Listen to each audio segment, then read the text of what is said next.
Okay, let me get things started. My name is Smriti Rao, and I am here on behalf of Equal Justice Needham. And we're so pleased to have both our candidates for the special election for the select board seat. The election is, of course, on December 7th. This forum is organized by a coalition of groups. All of us come at this from slightly different perspectives, and the members of our community are sort of varied in terms of, our backgrounds, but we all share a common interest in the future of Needham. And so we're very thankful to both Karen and Kevin that they're willing to serve, and we're so pleased to welcome them to this forum. Just to give you a little bit of the outline, what we're going to do is we're going to invite first Karen and then Kevin to say a little bit by way of introduction and to address the question of why they're running in the course of that introduction. And we'll give them about 5 minutes each to do that. And then we'll go on to a group of questions. We had, of course, invited people to submit questions. Our co-sponsoring groups, had also suggested some questions. So we put those together, and with some brainstorming, we came up with 5 questions that sort of reflected the themes that seemed to recur in the submitted questions. So we have these 5 questions that were shared with the candidates beforehand. So we'll begin with them answering those 5 questions in turn, and then we'll open it up to the Q&A. And I think Dennis got cut off, so I just want to say the co-sponsors of this forum are, Dennis was representing Chinese Friends of Needham. Vivian Tung is here from the AAPI Alliance of Needham.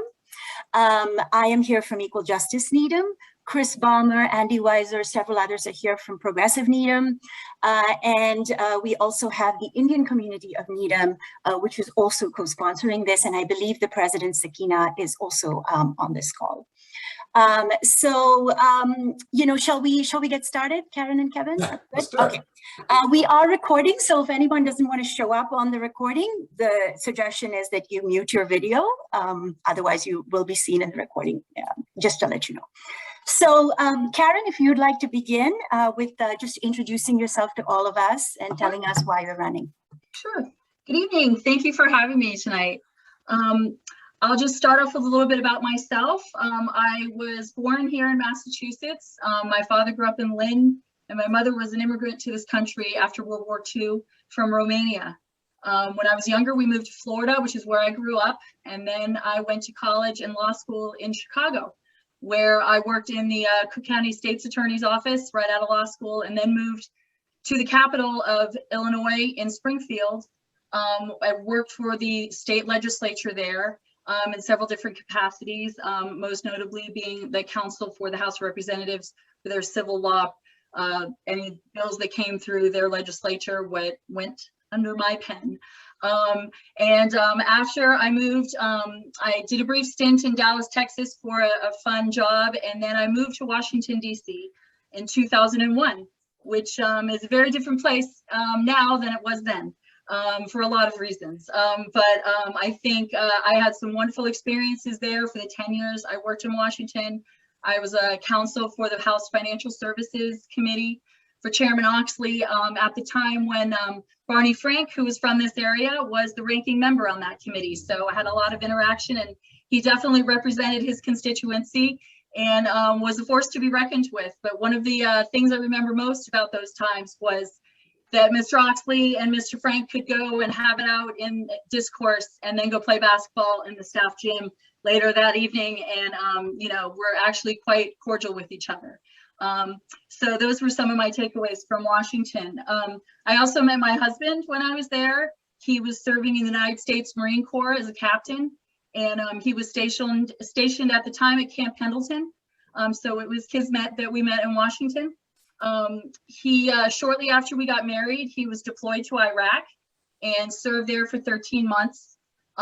During that time, I had our identical twin daughters in Washington at Bethesda Naval all by myself, and they were 3 months early. So it was quite a challenge and a whiz bang of a way to start being a mom. But they are now 13 years old and are in 8th grade at Pollard and are enjoying every minute of it and are so happy to be back in school and seeing their friends. We had 2 more daughters, so we have a total of 4 girls. I'm one of 4 girls, so that makes for interesting times at our household. But so we moved up to Massachusetts in 2011 and moved to the area. I still had family in the area, and we just fell in love with Needham in this area. And for the past 10 years, we have been renting houses and kind of being bounced around with this booming housing market. Every time we were somewhere, somebody wanted to sell the house and we kind of rolled with it. And this year we were so blessed to be able to buy our own home in Needham, which leads to, you know, why I really wanted to get more involved in the town. I've served as a town meeting member for 3 years now. And I really think that it's our responsibility as members of the town to get involved. So I commend Kevin and myself a little bit that we both kind of threw our hats to the ring and are wanting to do something for this wonderful town that's brought us so much joy. So I hope you vote for me. I want your vote in December, and I look forward to getting to meet a lot of you. I look forward to the questions tonight, and I know I will do a great job with my experience, my energy, and just my heart for this place that I think it's a wonderful community. We can always do better. But I think that working together and having meaningful and practical and constructive discourse is the best way to achieve those goals. So thank you for having me tonight. Then all yours. All right. Hey, thank you very much. Thank you for coming tonight. I know it can be a little tricky to come out to these evening things, but it's appreciated. Thank you. I want to thank also those people who've sort of sponsored this night: Equal Justice Needham, Progressive Needham, AAPI Alliance in Needham, Chinese Friends in Needham, and the Indian community of Needham. It's this is a real service, so thank you very much for hosting it. But you know, since running this campaign, so many people, you know, I tell them I'm running, and they say, "Oh, that's great, great. You know, we're very excited. Why are you running?" And so I would start in my well-curated list of reasons I'm running. And they'd cut me off and say, no, not why are you running, but why are you running? Like, why would you want to do this to yourself? And I see their point. But ultimately, I think I am running almost upon reflection because of that. I come from a very optimistic place. I think Needham has a lot of challenges ahead of it, but those challenges also has opportunities. And I think what government needs is really civil discourse, honesty, transparency, and also a willingness always to put Needham first. Now, a bit about myself. I'm the 9th of 11 children. I grew up on Tudor Road. I went to Broadmeadow, went to Pollard, went to Sanford High School, and to college I went to Holy Cross. One of my first jobs after graduating was I worked in the Needham Times. That, if anyone remembers the Needham Times, is it still around, right? But I had to actually, I worked there and I had to work this new event called the Harvest Fair. And that's actually where I met Eileen Medallas. She's a Needham native from the Needham Heights, and she's a large family. It was great to meet her, and we got married. So yes, I met my wife at the Needham Harvest Fair, and my kids still give me grief. But we had 3 kids. All 3 went to Needham Public Schools. My oldest is at RISD right now, just started. My others are a senior and a sophomore. And when the kids were younger, it was decided that I would be the stay-home father because I was a freelance graphic designer. I could work at home. So I got sort of, yet from the Needham Times and also from working, sort of being on the ground floor in Needham, I got a different view of the town. I saw what worked, what didn't, what the problems with the community were. And slowly I started getting involved. And it started small, but it got kind of big. Mike Schwinden invited me to be on the Mitchell School Council because my kids went to Mitchell. When the kids got older, Tim at the Bibbo asked me to be on the Pollard School Council. The Needham Select Board named me onto the board of Needham Youth and Family Services. And then in 2012, I ran for town meeting. And I'm kind of like a good government geek, but I love town meeting. It is amazing. It is where self-government really comes alive. And it's a fantastic thing to see. And it's a great way to govern ourselves. We're so lucky we live in a New England town with town meeting. And then I also, now this is the only probably intro speech that needs an appendix, but I have been on a lot of other committees too. And I've been on the NEF, Needham Education Foundation, Needham Friends of Music, Needham Community Farm, and the Needham History Center Museum. In addition, I've also been on some search committees and on a strategic plan group for Park and Rec, and that was interesting too. And so now we have before us an open seat in a special election. And I would suggest to you that my civic engagement and civic involvement has shown that my love of the town has been sort of a natural progression as we move along. But that's not why I'm asking you to vote for me. I would also suggest that maybe being in all these boards, committees, and commissions, I kind of know how the town works. And that's an important qualification, but that's not why I'm asking you to vote for me.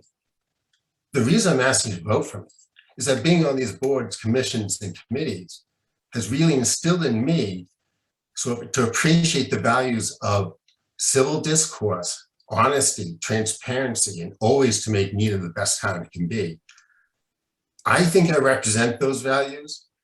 I think the Needham Select Board needs those, and I hope you agree. Thank you. Thank you so much to both of you. And thank you for being under time, which is great. So I'll begin with the questions that we had shaped based on questions that were submitted and so on. And they basically reflect 5 themes. And so we'll begin with the first one. And I think in this case, maybe Kevin will go first, Karen will go second, and we'll keep alternating. We'll take 3 to 4 minutes for each of you. So the first question is on the theme of representation. Our town government is a representative form of government, and each of you has already served here in at least one capacity as a representative town meeting member.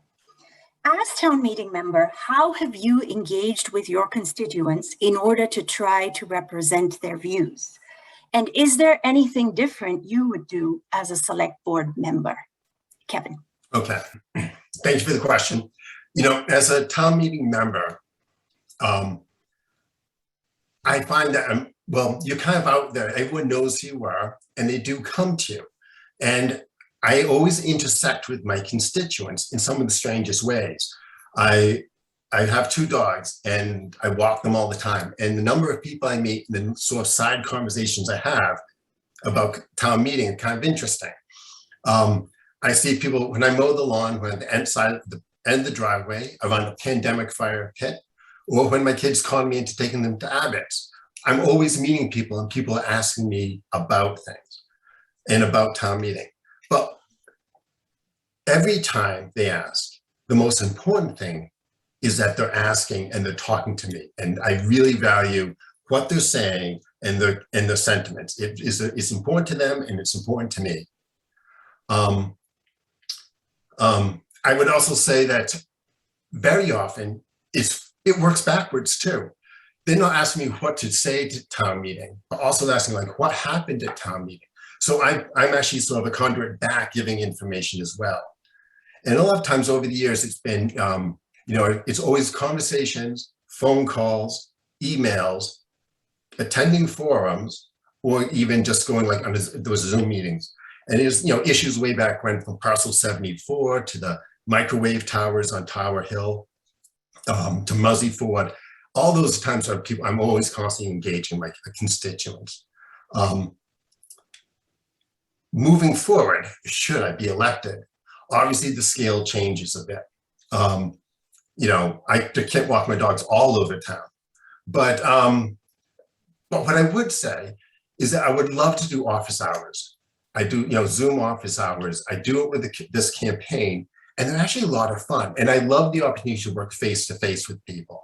I think that's my best medium. It's a great way to have an exchange of ideas and to really hear people and talk through things.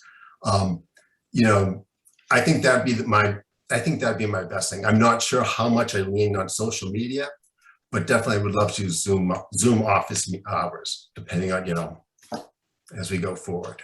So thank you. Thank you, Karen. Hi, thank you. Well, as a working mother of 4, I like to get information very surgically.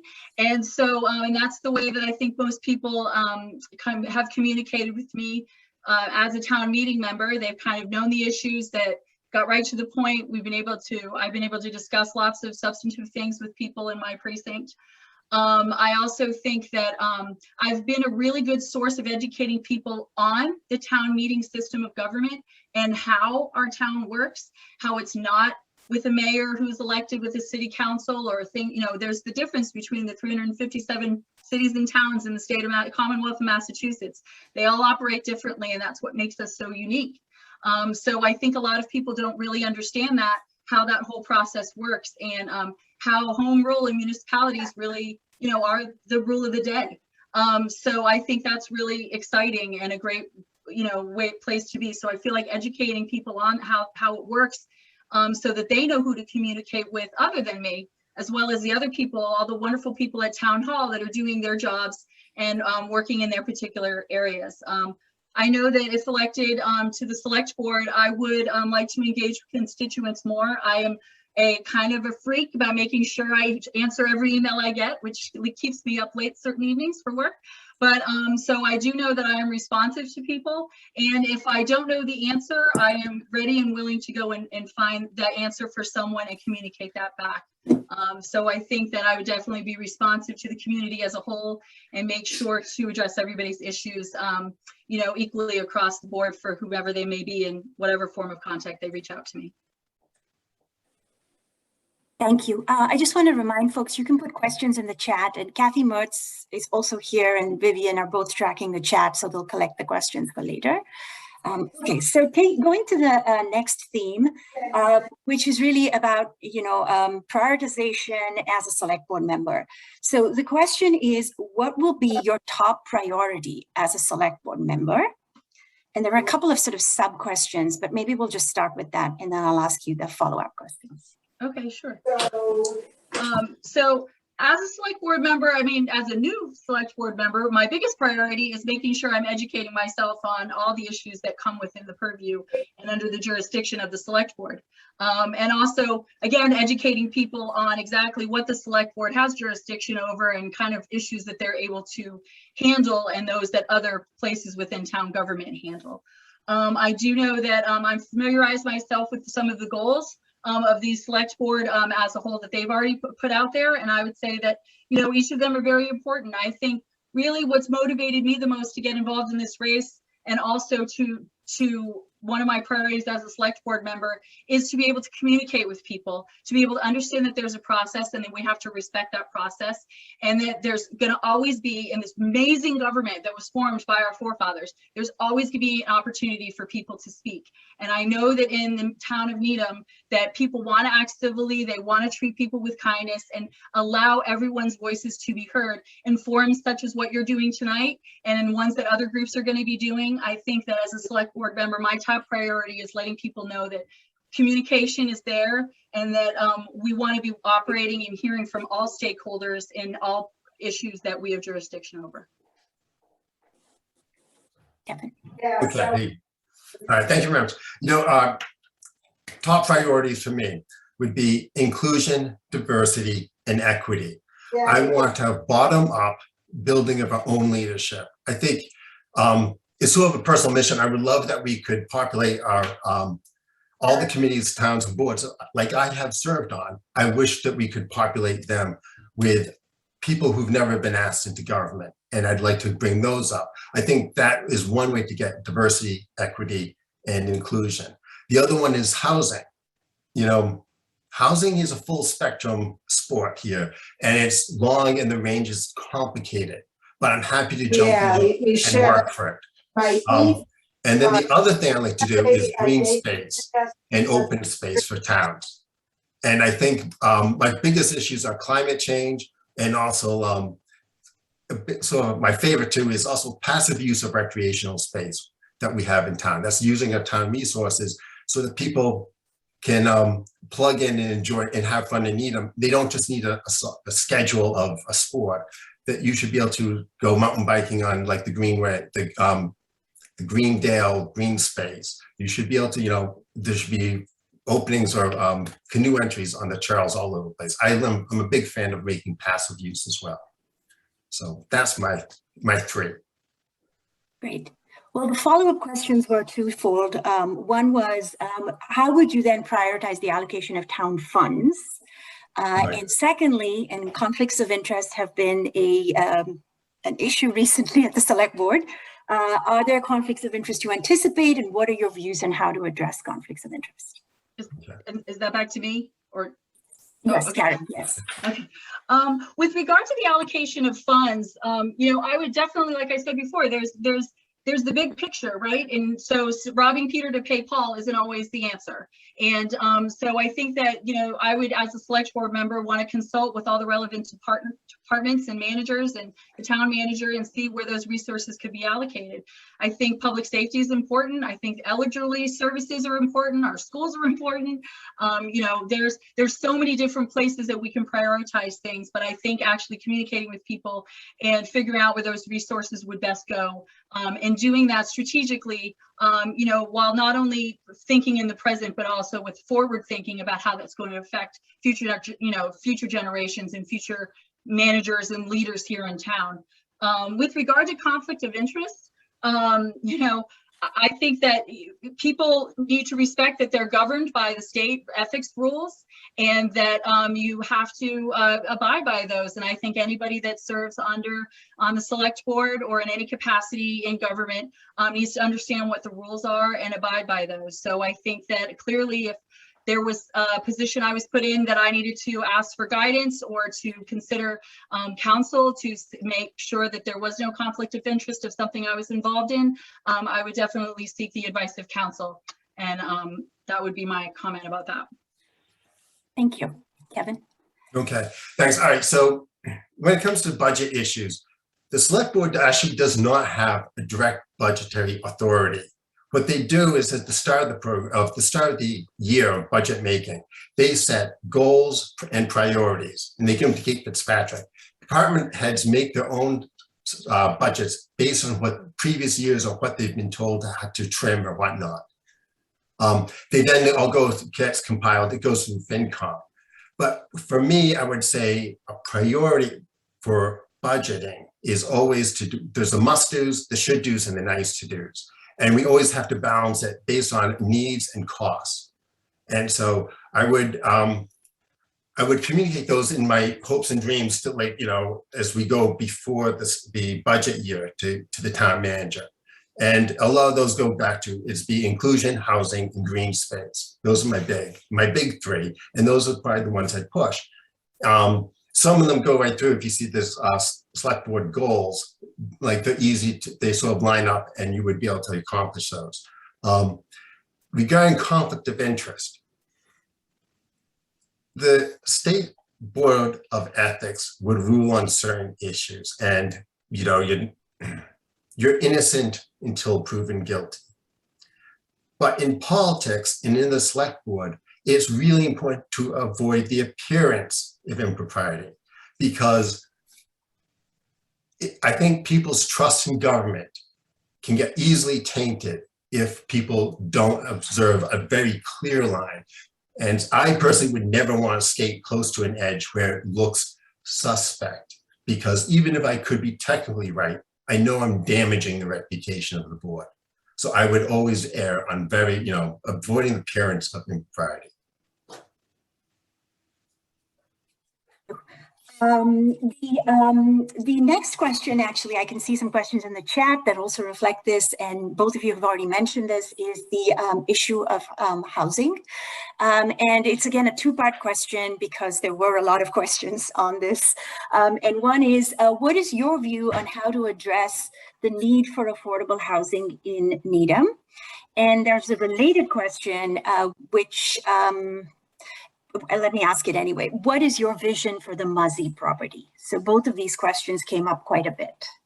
Okay. I'll try the Muzi first, okay? I would say on a Muzi's, it'll be a private sale, and the planning board basically set new zoning for restrictions on it. I don't necessarily, what I view in my, I don't have hopes and like, I don't have a vision for that property per se. That's not for a select board member. But my point is to protect the residents in the community, in the neighborhood from any impacts that might be happening. For the Muzi property, there is allowed 12.5% of affordable housing. So there could be up to 240 units on that property. 30 units would be sort of affordable housing. And then as we go and develop Muzi, I would also say my watchword would be transparency, transparency, transparency. This is going to be a project that comes through the community. The Needham Heights is very, I think, appropriately anxious about what might happen on Gould Street, how the property might be developed. So I think we really need a lot of transparency. This isn't like going to be a deal that goes through on quietly, or we try to get it past people. As for housing, I would also, the full spectrum of housing goes from 55 plus people being priced out of town to sort of the housing inventory that's being knocked down for rebuilds.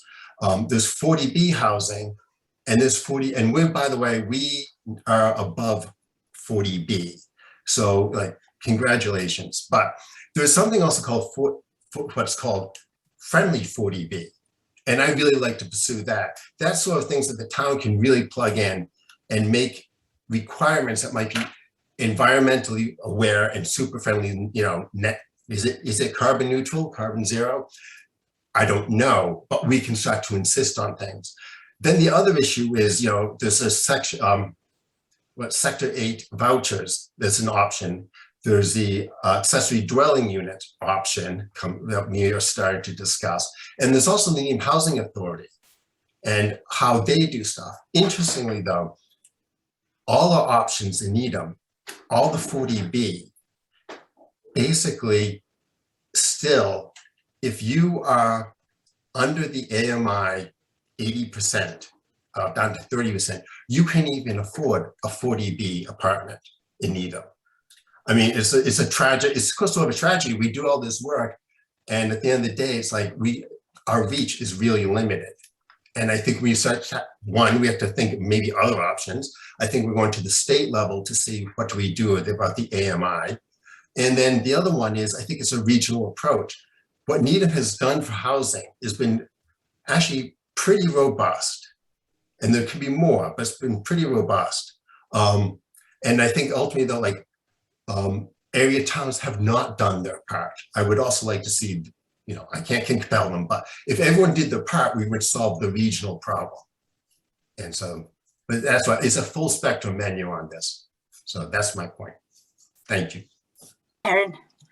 Yeah, and I'll just speak to the Muzi property first too, because something that Kevin said was, he said he wants to protect the residents of that area from negative impacts.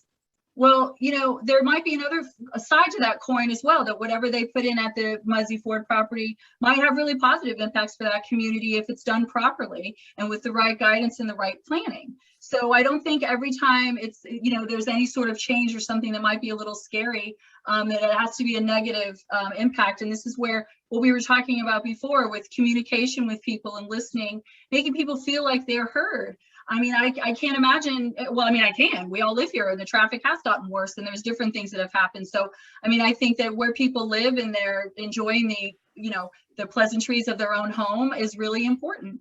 I do think that there's, again, limits to what the select board, you know, has jurisdiction over. And it's kind of, sometimes I find I'm drawing, you know, things back to saying that it's, you know, there are things we can control, but I think as a member of the select board, we certainly will have the ability to have information that, you know, maybe not everybody else has, and not secret and not untransparent. I just mean we're going to have access to a lot more information than probably anybody wants about a lot of these issues, and to help, you know, work with and refer things to the housing committee, or the wonderful, you know, job that the planning board has done with some of their issues. And I think broader diversity in housing properties is important. And I'm a kind of case study in that, right? I mean, 10 years we rented in and around this area in order to be able to live here and put our kids in the public schools and to be in the community that we had grown so fond of. And so I think housing is important, and you know, it's a lot of work too, right? I mean, we just leaves and everything else. So you know, I mean, I think it's important, and it's something that's very meaningful to people now, especially after the year we've had. People want to be able to live in a nice community and be able to afford to live there. So I think it is very important. Thank you. The next question is on public safety. What is your view on how to ensure that our police department is policing Needham in a fair and equitable manner? And I guess it would be Karen this time. Is that right? Yes. A little different than the question you submitted to it, but so it's okay. But I mean, regardless, my answer is firm. I support the police. I think the police do a wonderful job here in town. I think that we've all learned over the past 2 years that things can always be done a little bit better. There can be a lot more considerations taken. However, as an attorney and someone who has worked in, you know, state's attorney's office in Chicago and other places that have been, you know, pretty difficult places to live. I think that, you know, the police put themselves in harm's way and they do the best they can. And most of the times they get it right. And I think a lot of times we're blessed to be in a community that doesn't have very high crime rates. And I know there's different arguments about why that might be. However, I think the police in this town serve a lot of functions. I think they partly tend to be, without being critical or anything, you know, have to serve as social worker functions a lot in our town in helping people and doing things. And I think that there's, I think the chief's proposals that he's put forward and the work that Nuwari has been doing and that people have, I think the wheels have been turning in the right direction where people are more aware of things we might not have been aware about before, but they're making positive steps in the right direction. And I think that that says a lot about our community, that everybody's willing to want to work together and isn't, you know, fighting everybody on each of these issues. Great. Okay. Police and law enforcement. I think we look back, the sort of a touchstone issue is Marvin Henry. And I think the takeaway from that is that we had capable, trained people following flawed policies. And I think now, and especially with really the focus of groups like the people hosting this evening, is that it's starting to bear fruit. I think there's now in the updates from the chief on use of force policy, that is being rewritten. The de-escalation policies and training are now going into and infiltrating, and the officers are conducting them and actually completing them. The other one is also the post, the Peace Officer Commission. They just had 9 members named, and that's going to be a statewide. I think it's under the Attorney General. That will sort of, I think, help professionalize these forces to sort of be more sensitive and aware of the community. When you look back at what happened to Marvin Henry, so much of what we thought was technically right was actually wrong. It was humanly wrong. It was incorrect. And it's sort of, in a weird way, it's gratifying that stuff, that all that is starting to be addressed in meaningful ways. I'm curious to see how the post commission moves along and what that means for Needham and for the select board, because one is actually, it'll be a question of oversight. The select board is also looking to move the Needham police out of civil service. Possibly that would give Needham an opportunity to hire people, not just on who's next in line, but what qualifications are we looking for in a new leader. So the other issue about the police is it is a crazy hard job. I don't know how those people go home after a shift, after seeing, like, responding to domestic abuse or relocating children or some horrible family thing. Go home, you know, have dinner, watch TV, and go to bed and come back the next day. A lot of it is also mental health training that they need. And we've always been for, like in Needham Youth Commission, is sort of talking about issues about what it takes to basically manage a community with a lot of issues that they're not criminal. And I think the police do a good job, but I'm really more impressed too with what the community has done to sort of move the ball and get things fixed. So I think that's, I mean, everyone should take a bow. You did great. And it's not over yet, by the way. This is just the beginning of it. Thank you. The last question that we have from the prearranged questions is on diversity. And the question is, what is your view on how to increase representation from diverse groups in public appointments to boards and committees? And how do you plan to engage with Needham's diverse population? And Kevin, you would go first. Okay, thank you. You know, diversity is a really important issue because people say it's nice to have diversity, but it's critical to have diversity. Because what diversity gets is full inclusion in everyone in our community, but it also brings perspectives that we may not be thinking of. And my perspective is not the only one. Everyone else's perspective actually adds and contributes a lot. So it's sort of been a thought from my perspective, working on boards and commissions and stuff like that, is it would be wonderful if we could recruit at sort of a starter level. And I think many people view town government and town service as something that's somewhat opaque. But it's really, I would love to just sort of open the door a bit. And one of the ways you do it is you simply ask. You ask people in the community, like, could you do this? Is this an interest of yours? And I should also tell you, the work is really rewarding. But if we sort of develop a bottom level of just get people in, those people would work on these boards and committees. Some of the needle is moved during like votes and whatnot, but a lot of the needle is moved sort of in the side conversations before maybe you know, all get down to business. And afterwards, sometimes, you know, conversations are made. I also want to be sure that when we have people from historically underrepresented voices, that we have a critical mass of them. I don't just want one to say, oh, we've checked the box.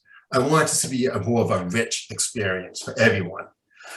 Eventually, these board members would percolate up to the next level and to another one, into something else. And lo and behold, you know, that's where they would just keep growing, and we have grown our own leadership in town. I think that's a much more durable solution to sort of protect and preserve inclusion and diversity for the future. Thank you. Erin?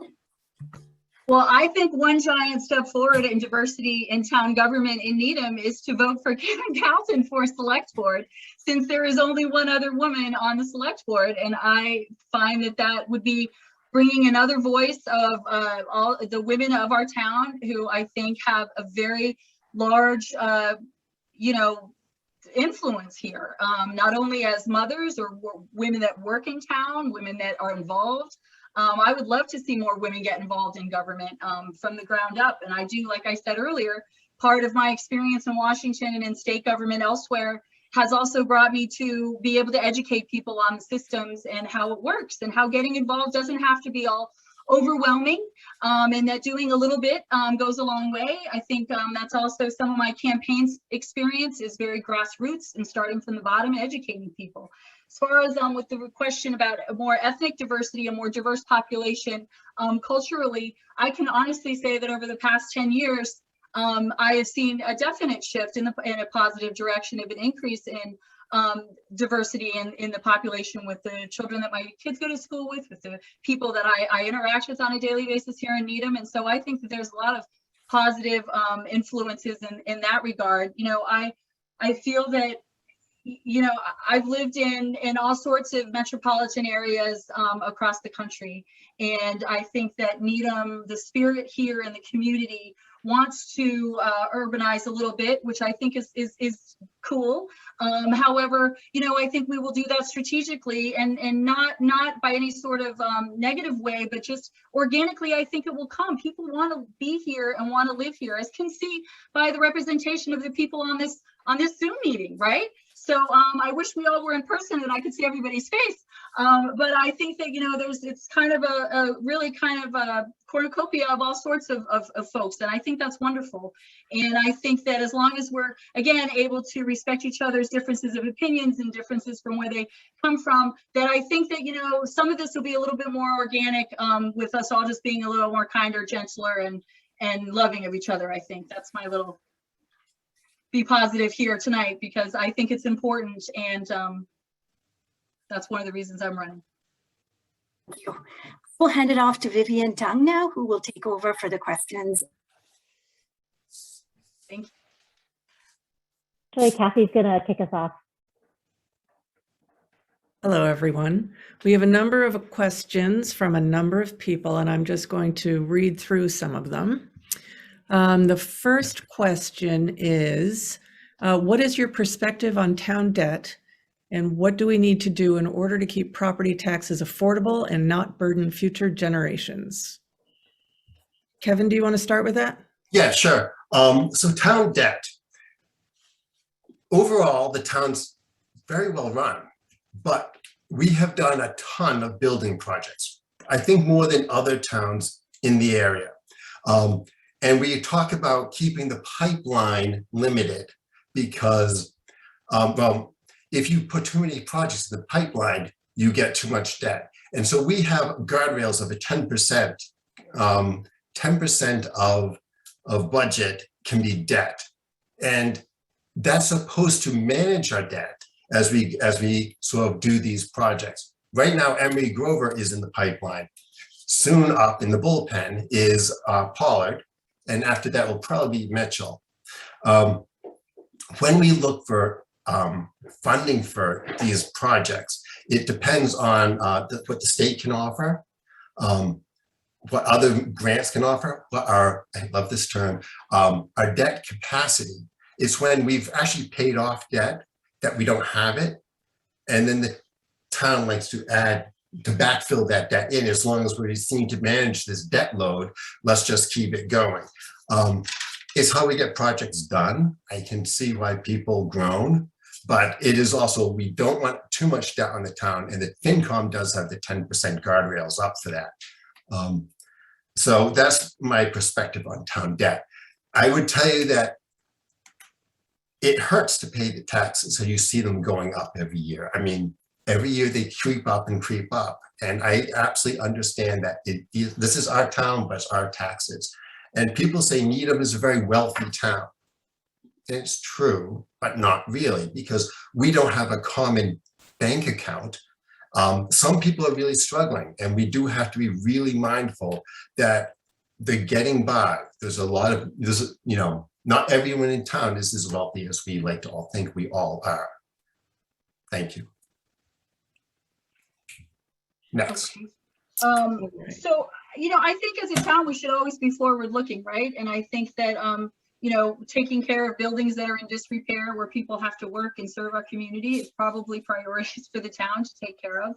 And I think that as a town meeting member and the discussions that I've been a part of as a town meeting member about some of these issues, I think that, that people are taking the budget into consideration. I think that the select board has, self-imposed debt limits, and I think they work with the finance committee to put a proper plan together that's the most fiscally prudent. I think that nobody wants to be in debt, right? I mean, it happens to, everyone that you get there a little bit. I mean, and as a town, you don't want to be sinking in it, but I think that we all enjoy quite a few nice amenities here in town that, that I think we all would say is positive. So, and I also I'm not as, into the budget of the town necessarily, but obviously I would be more inclined to learn more as we move forward in the process. All right. Should we move on? I have a question here about what are your thoughts about train noise and safety in Needham? For example, the initiative Safer, Quieter Needham, run by an all-volunteer group. Okay. Kevin, you want to start? Oh yeah, sure. All right, so we love the train. The train is great, but the horn is freaking loud. And there have been times this summer I've woken up at 4 a.m. and heard the train horn, and I thought there must be someone tied to the tracks. And should I run out and go rescue someone right now because they're blasting it? Believe it or not, that blasting is not as bad as it could be. The national code for trains is written for a train going through Nebraska. And it's, I think 15 seconds, a hard blast done 4 times. In Needham, for some reason, the trains are required to keep that same rural standard. So they blast it. If they're doing it by code, we're all awake. Now, sometimes they just toot it. But there are, I think, 4 intersections in town where the trains come through. One of them is the pedestrian bridge, a golf cart bridge at the golf course. And then going coming into Needham Passage Junction, which is Maple Street, Oak Street, the center, and West Street. The solution might be to put down new gates on all those intersections. And the gates, we have gates, but what we need are the double gates. That allows, by regulation, that the train doesn't have to blast its horn. It'd be quieter. So double gates would have to go on all these intersections. If we do the redesign of the downtown, it is possible that we can sort of include that downtown rebuild to include, well, more gates at Great Plain Ave. That solves that problem. But now we have to do down by Maple Street and then also west. And so it might be that we can use some of the old gates and put them by the golf course, solves that one. And then we still now just have to buy 2 sets of double gates. I'm not sure of the cost, but I'd love to look into it. It's a quality of life issue. We love the trains. All our homes are actually extremely valuable because we have the trains, but the horns are really, really, really loud. And a lot of people could put up with it, but we also now have Saturday and Sunday schedules. And I think that has made it really unbearable for a lot of people. I think we could give them a little bit of relief, and this would be something I want to work on.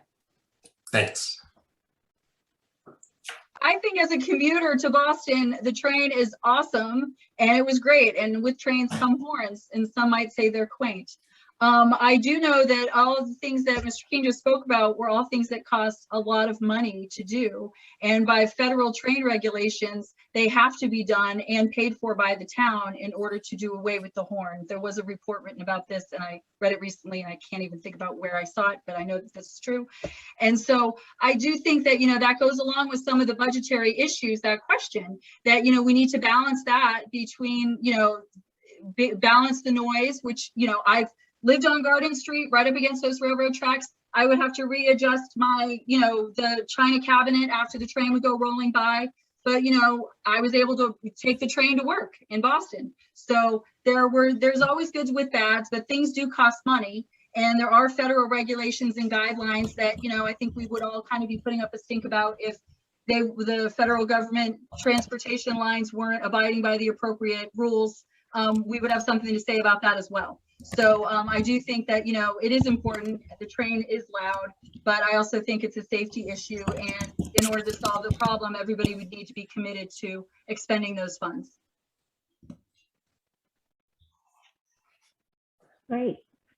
Thank you. Thank you both for your answers here. We have another one. It's wonderful to see that both of you mentioned inclusion on your campaign website. Can you share with us how each of you on a personal level incorporate these values and educate yourself on how to be an ally?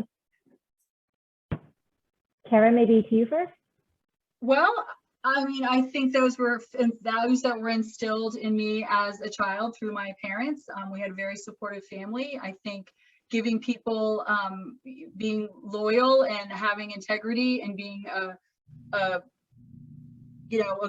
good friend is important. I think, those things, that's what we want to instill in our children, right? Is to be good neighbors and to be kind and think about our community and not always just ourselves. So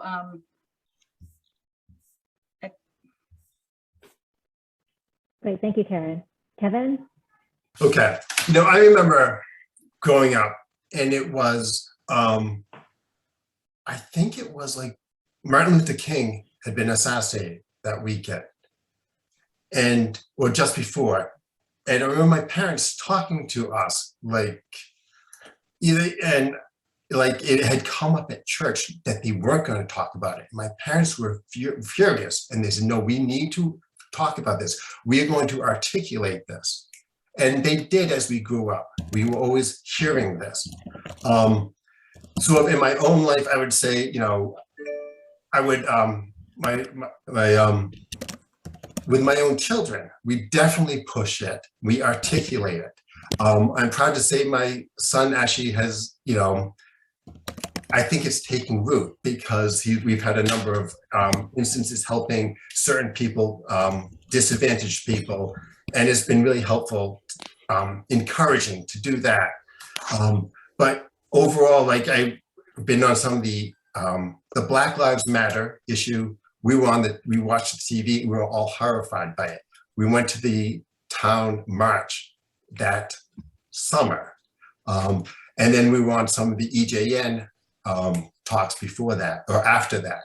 And all this is sort of, grappling with the issue and dealing with a really difficult situation, which I think has energized people. So thank you. Thank you for that. Let's see here, we have another one. Do you bring any prejudgments concerning the current running of our town? Prejudgment. Prejudgment. Okay.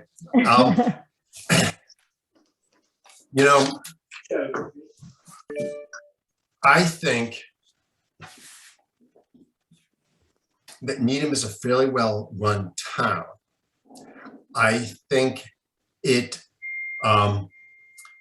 needs some new voices. And I think sometimes the people who are in place don't realize, in fact, sometimes how simple solutions or simple options are not appropriate or not working. So in a weird way, I do think we need some new blood, and look at the new blood mean. But I think ultimately that's my prejudgment. It's a well-run town, but we do need, I think, some new blood. I'd also say though, that we need people who value civil discourse. I think we solve problems when we work together. And I know sometimes it's easy to sort of hold, stake out something and say, I won't work with this person. I'm too pure to work with that person. But at the end of the day, sometimes it's sausage making. I'm happy to go home with half a loaf than no loaf. I'm happy to play the long game and move the ball up the field slowly. There was a case, in fact, on a few issues that came onto the select board calendar of priorities. And some of them just got knocked off because they couldn't even agree on scheduling. It's like, no, I'm not doing this. So the matter got dropped. And I think sometimes it's like, okay, I'll take a step back on calendaring it for a minute, but I'm going to have it back the next time and the next time, and we're going to move forward on this. So I'm always willing to sort of move the ball, and it might be slow, but tactically I will get what I want. And what I want is for basically this town to be the best expression of itself. Thank you. Just to repeat, so did I have any preconceived notions of how the town was being run before I decided to run for office? Well, every experience I've had with the town, I've been able to get the information I need in an efficient and friendly manner, and I've been able to get pointed in the right direction for any questions that I might have. So actually, I had very positive things about the town in my notions. I do think, though, that we can do better as far as getting more people involved that are, working mothers like me, other families, younger people who can take a more vested interest in the future of the town. And so I think that, as the beloved librarian just retired and other people that are involved in, town government are moving on, I think that, there's opportunity. And, another kind of adding to my list of reasons why I wanted to run for this position was, I was kind of tired of going to the polls and not every office being contested. And I thought, gee, we really should be giving people a choice, and more people should be getting involved and not be so afraid to put themselves out there, because I think so many people here are well-educated and well-meaning and community-focused. And I think the more people that are involved, the better and more healthy our whole community will be.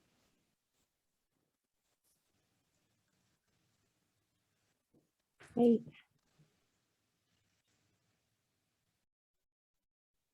We Kathy? have several more questions. One question is, what political party do you belong to, and what officials have you worked with, and what campaigns have you worked on? Kevin, do you want to start? Oh, okay, sure. All right. Party, Democratic Party. And then what officials I worked with? Let's see. Previous campaigns? Yes. Okay, previous campaigns. I was on the Paul Tsongas for President New Hampshire campaign. That was in New Hampshire, and that was freezing cold. By the way, we won. Paul Tsongas won the New Hampshire primary against Bill Clinton, but then proceeded not to win the nomination. Also, I worked on my brother Tom's city council, Boston City Council campaign, and he won by 27 votes. I worked on his congressional campaign, but he didn't win. But that was still a lot of fun. And then also politicians I've worked with otherwise. I did work for my first job out of college. I worked for Joe Moakley on Capitol Hill. I worked in the Camden House office building, but he worked out in the Capitol. He was a great guy, but I didn't care for DC that much.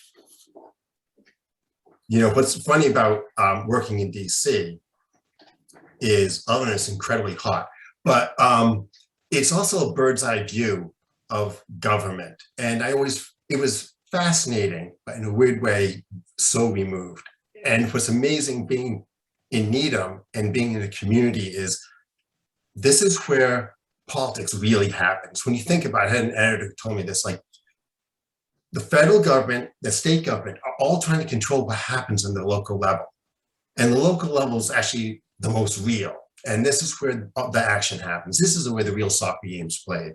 And I find that really satisfying and interesting. So, well, I'm happy to talk about my multitude of experiences working on various campaigns across the country. People can also find it on my LinkedIn page or Google me. There is nothing for me to hide about my past and the experiences I had. I do recall that this select board race is a nonpartisan race, so it shouldn't really be relevant to the discussion. But I guess people want to make that a big deal. My most recent campaign experience was working as Beth Lindstrom's campaign manager, and she was a Republican and was running for the nomination to go against Elizabeth Warren in 2018. And in fact, her campaign office was located right here in Needham. So it was quite convenient and lovely, and we had a lot of support here in town. Other campaigns I've worked on have been other United States Senate races, one in Florida, and a very small state race back when I was in college for a gentleman in the Florida State Legislature. And I learned a lot about grassroots, a lot about get out the vote.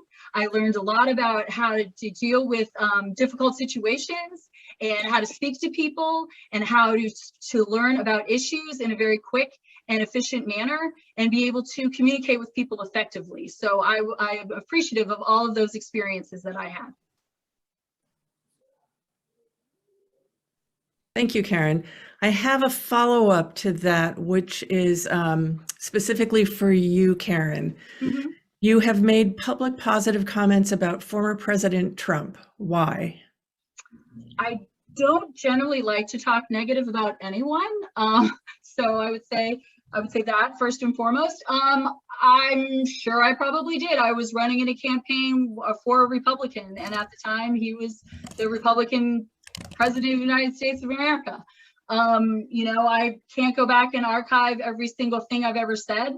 However, I do have my belief systems and things I believe in. Does that mean that I have to like every politician that is running for office that might be in the same political party as me? Not necessarily. However, I will hold on to my values as people in the opposing party or in the other side of the aisle, or however we want to call it, will hold on to theirs. So I'm proud of the choices I've made. And if someone were to want to talk to me a little bit more about that, I might be able to understand the context of which they're making that comment. Thank you very much. I have, let's see. Here's a question, and why don't you start with this, Karen? The Needham Times did not cover at all the recent town meeting. Social media has assumed a role in providing news to the public. The town now has an information officer. What ideas and other functionalities will be important as we move into the future? I am a paper person, actually, so I do miss reading things that are in paper form. I think to me they have a greater impact. However, I understand it's the sign of the times. I do think that the town has been making huge efforts in revamping their website and in trying to make people more accessible. I do think that there are boundaries, though, for public officials. I mean, you know, to a certain extent. I mean, I don't think people should be expected to be available all of the time. Also, I think in recent months, we've learned more about social media and how there's a lot of dangers that are involved with it. So I think that just relying on social media and the ability of really smart people, way smarter than I, to be able to know how to manipulate things and do stuff, can use social media and stuff also as a negative. So I do think we need to always consider the source from where our information is coming from and make sure that it's valid. And if it's things that are coming out from the town, that we ensure that people understand that it is coming from a government entity, that it is sanctioned by them, and that, you know, they're protected, and that people aren't just getting spammed by different things or getting information pushed out to them that may not be completely accurate. Thank you. Kevin? This one hurts. I gotta say, the loss of the Needham Times, and I know it's still around, but it's not the same. And they don't, I think, my understanding is they've hired a new reporter. So hopefully there's Needham news in the paper. Hopefully they'd also deliver it to everyone too. But, you know, I don't write their business plan. But I did work for the Needham Times, and that was, you know, local journalism is real journalism. And it really was, I mean, we poo-pah because it's just local, but it's really important. And they did a really good job, and the standards were really high. I regret that Facebook is sort of, people hope that's the next sort of thing that we'll communicate with. But I'm deeply suspicious of social media. I don't know if it's a cognitive issue that anonymity on it causes people to say things they wouldn't ever say in public if they actually had their face on it. I'm not sure what's going on, but I'm not really pleased with Facebook. I don't think, I mean, quite frankly, when you look back of what's happened, either the January 6th insurrection in the Capitol, the big lie, you know, all this is so many falsehoods that go around in social media. I'm really nervous about that. I wouldn't like that to be our stopgap solution. The public info officer is a person doing a great job to advocate for the government, the town hall. And that's a real service. It's not real journalism though. I mean, journalism is something completely different. This person's job as an information officer is not journalism.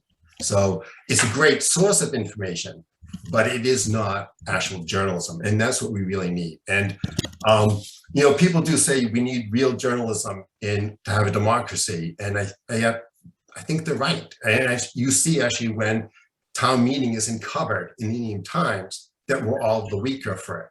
You know, people now rely on me to tell stories about how, you know, how Emory Grover went down. So, you know, but you need a real journalist. I hope we get one. Thank you, Kevin. Vivian? Yes, I think we have time for maybe just one last question, and then we'll wrap up. This one is ESG related. For the past 10 years, the select board and other town boards have denied or passed the buck on creating an organic land management policy for the town of Needham. Like other towns such as Wellesley, Marblehead, several towns on the Cape, etc. Meanwhile, approximately 1/3 to 1/2 of Needham uses a lawn care service or landscapers who use dozens of dangerous pesticides like 2,4-D, which is half of the ingredients of Agent Orange. Sorry, this is like almost like foreign language to me.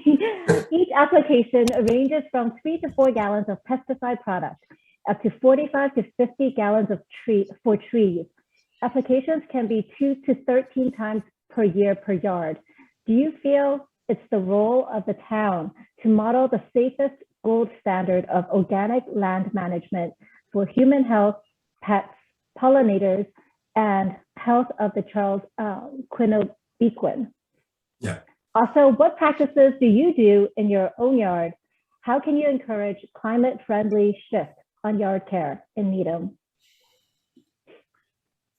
Okay. Who's that, me? Sure. Okay. All right, there's a lot in that, but let me unpack it this way.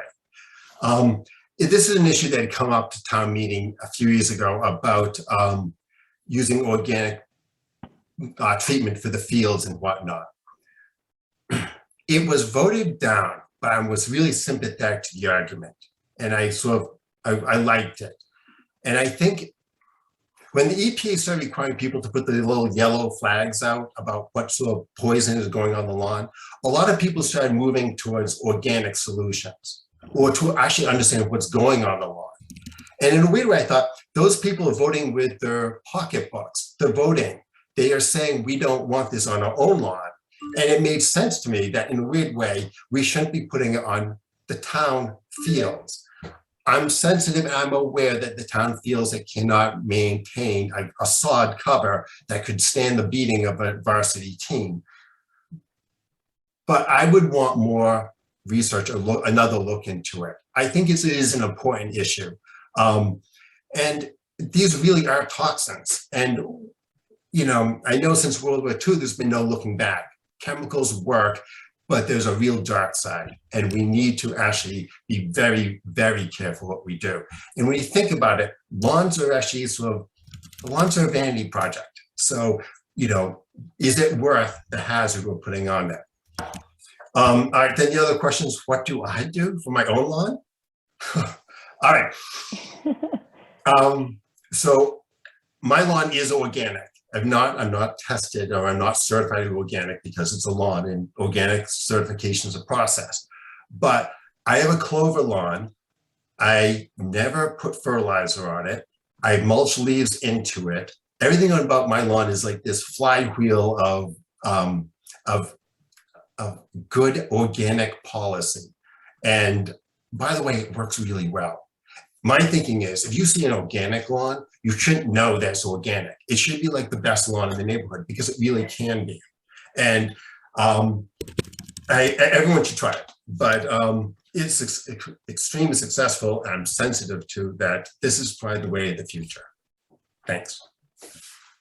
I actually, when we moved into our home here on Hierarch, where we live, it's a small cape that had a family in here since 1955, and the yard needed some love, and we gave it. And I would say that us wanting a nice lawn isn't a vanity project for us. It's a place for our 4 children to go outside and play, and to spend time outside meeting neighbors, and to have backyard barbecues and be able to do a lot of social things, especially during this really difficult time of COVID.